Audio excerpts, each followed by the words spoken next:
This year I was 243, and I didn't even check it before then. I checked 2 weeks into it. So I might have been 250 when I started, but I got all the way down to 193, under 10% body fat. In total, I've lost 120 pounds. If you don't know my background, I was an offensive lineman. I used to play center for not only UConn, but I played center for JMU too with Kurt Signetti. Throughout the past 5 years, I've managed to get under 10% body fat twice. I was under 10% body fat in 2023, and then I'm under 10% body fat now in 2026.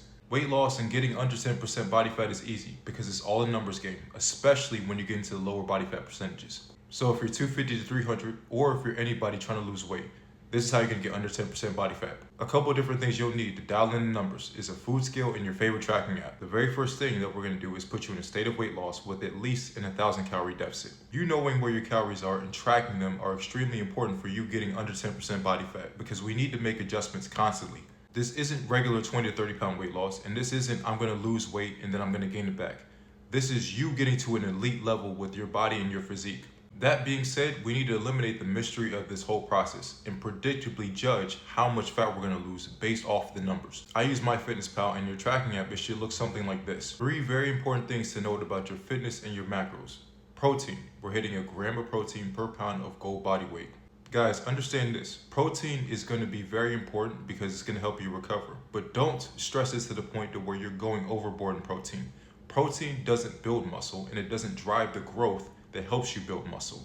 What drives the growth is your lifting performance. So to cut the 10% body fat, we're going to start with our carbs very high because we're going to be bringing them down as the process goes. Your muscle loves glucose, and the carbs from your rice, your bread, your pastas, your grapes, all convert to your muscles as glycogen, which helps you lift. So it's important that we establish our carb and meal timing to have 80 to 100 grams of carbs before we lift. This is going to be able to position you to hit PRs and drive growth that we're going to talk about later.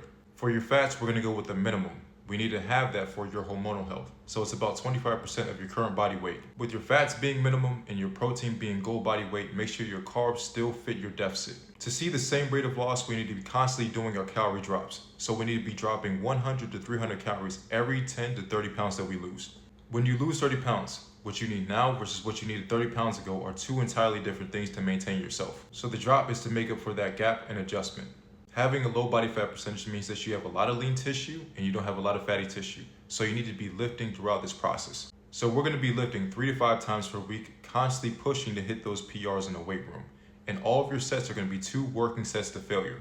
Think of it this way. Every time you do 3 sets of 10, 4 sets of 10, the back half of your sets end up not being good or they being very shitty, right? So we want to encourage a lot of quality work and quality mass over shitty volume. Do a couple warm-up sets working up to your heaviest weight. Once you have your heaviest weight, make sure you focus on PRing on that weight, whether it be weight or reps, right? Write it down and we're gonna beat it the very next week. This constantly sends a signal to your body to keep the muscle, right?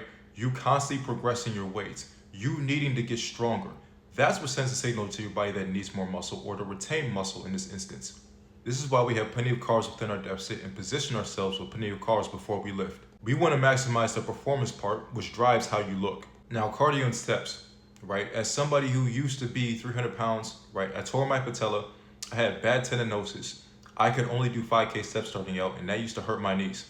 As we know, fitness is a progression. So we're going to start with 5K steps and then moving all the way to 10K steps. Then once you have a significant reduction in weight with less pressure on your joints, we're going to move into steady state cardio, which is going to be your incline treadmill, 12 incline, 3 speed, and your Stairmaster, 6 to 8 speed. Steady state cardio is going to increase over time. So we're going to start with 3 times per week once you can, and then move it all the way up to 7 times per week.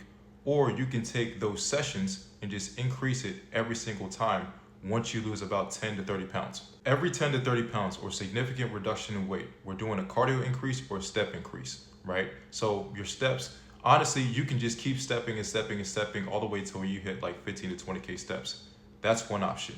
But to get this fat off faster, right, you want to have something that's beating at your heart a little bit faster, right? So when you're doing steady state cardio and you're increasing, you might want to do 5 to 10 minutes more per session. Whether you choose to increase the number of sessions or whether you just choose to increase the amount of minutes, the idea is still this. We're pushing ourselves further into the state of weight loss with our cardio, right? So we're getting into an 1,000 calorie deficit with our diet.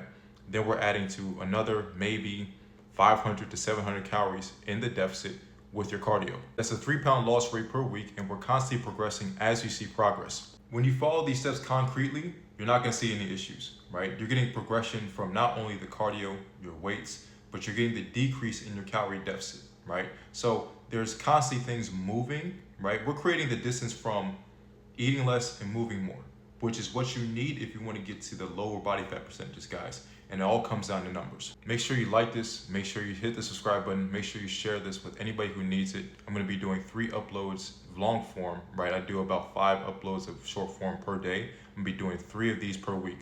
My socials are at Kingstan III across all platforms. We're gonna be building this stuff up as we're building all the other platforms up too. I'm gonna be back with another one tomorrow with how you're gonna get your 6-pack from 300 pounds. Other than that, I'll see you guys in the next one.